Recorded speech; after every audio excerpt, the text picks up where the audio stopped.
Welcome, TCG fans. My name is Jadehex, and this is Yu-Gi-Oh! Duel Links. Now, in this episode, we are going to be farming level 30 Joey Wheeler, and to do that, we're going to be running a similar deck to what we farmed level 30 Ashizu, but with a little bit of a twist, including Mako Tsunamis. So, without further ado, let's get into the deck and see what's up with it. I'm going to be posting them on the side as usual, as I've sped up my render time quite a bit, and I'm pretty proud of that, so if I do say so myself. So I can do all the fancy rendering and editing and whatnot at my leisure. But with this deck, as you can see, it's a very similar beatdown shell to what we've been running with the Ashizu. Fun fact about that Ashizu farm, I think a few battles after I actually recorded that, I got my last Priestess, and I got Harpy's Hunting Ground, and I'm just so happy that I got Harpy's Hunting Ground. So happy indeed. So, going into this deck, Wheeler's biggest threats at level 30, his strongest attack point monster comes from the extra deck, which is going to be Alligator Swords Dragon. Lets you jump over, I think, just wind, earth, and water monsters, I'm pretty sure.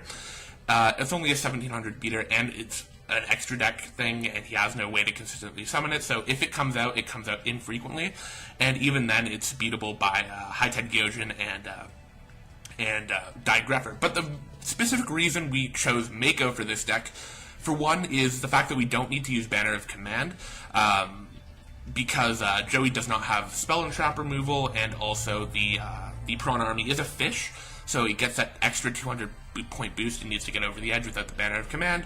So, I mean, that's nice. It's not the main thing, but the biggest reason is that the biggest threat in Joey's deck is block attack and shield and sword, which swaps the attack and defense of all his creatures. As I said before, his strongest attack point monster in his level 30 deck is his Alligator Sword Dragon, but outside of his extra deck, it's the Alligator Sword itself at 1500. The key with our normal type White Elephant engine this time is going to be monsters with over 1500 or more defense and 1500 or more attack. Which is why we have, obviously, Digreffer, pretty staple in this kind of deck. 1716 is perfect for this kind of thing. It also crashes into the Alligator Sword Dragon, so it won't be that much of an issue. Of course, it is Earth, so we can't jump over it the first time, but you can crash it in the second time, if it happens to be in your hand. Our next candidate, oh my gosh, please, why would you go through every individual card? It's going to be the High-Tide Gyojin with 1850 in Yumi and 1500 in outside of Yumi, so if he does use a block attack to turn him into defense mode, he can't get through it with Alligator Sword.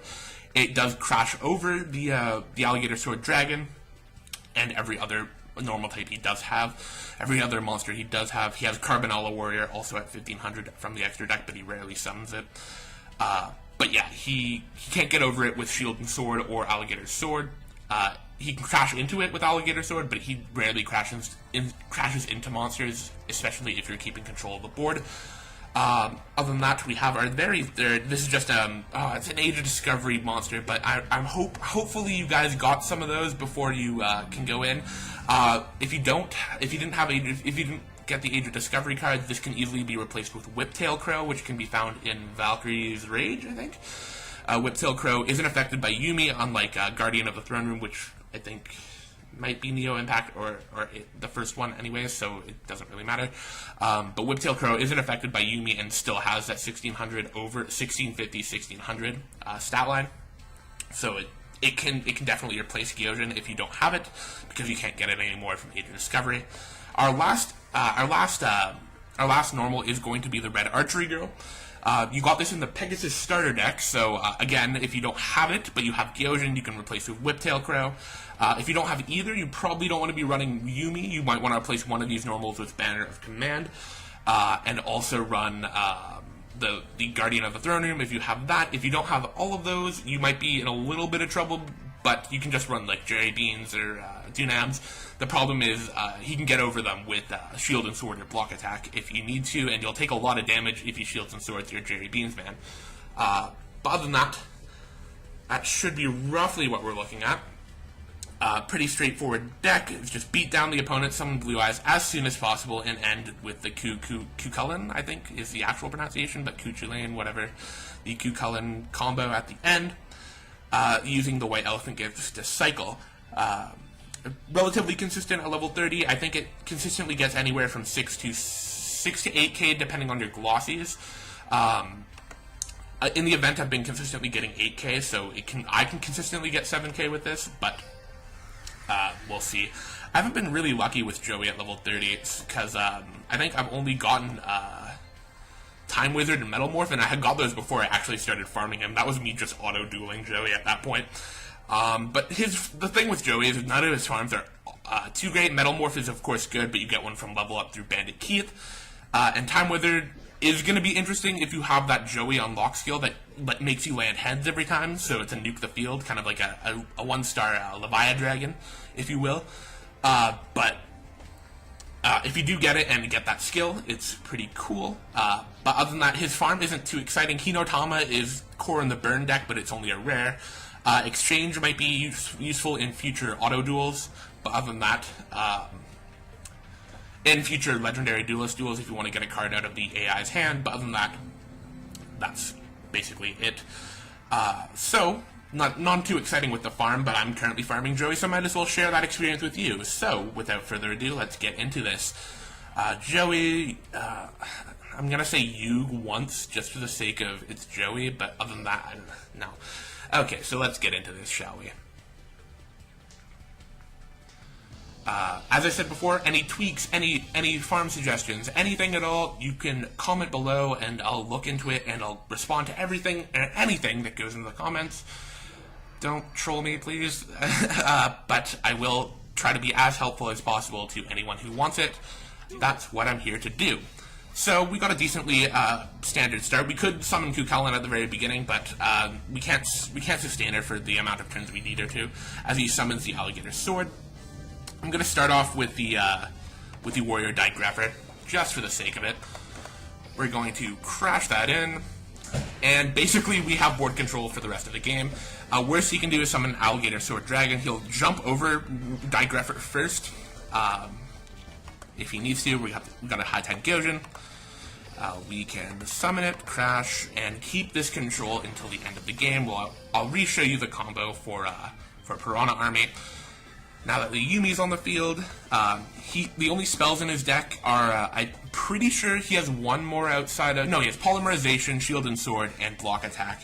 And since his strongest monster outside of his extra deck is that Alligator Swords Dragon, he's not going to be getting over these. I probably could have summoned a monster, especially because I'm tributing one for the Blue Eyes. Imperative to have 2 Blue Eyes in this deck because of... You could have one on the bottom. You want to be as consistent as possible. Yeah, I should have summoned a third creature that turn, or the second turn. I'm just going to White Elephant Gift my Digrapher. I'm going to summon Red Archery Girl and White Elephant Gift that as well. And then I'll have to set the Emblem of Awakening. As long as I have one monster on the field to board control, I'm not going to use this third White Elephant Gift. I will save it for next turn and crash over the Baby Dragon with the Gyojin. As you can see, Joey's monsters at level 30 are weak.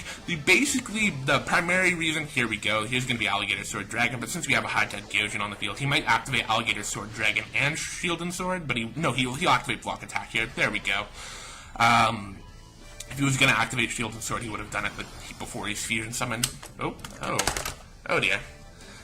So I'm going without a pop filter because it just fell off. So, for the remainder of this game, I might have a little bit of annoying sounds and clicking, and I apologize for that.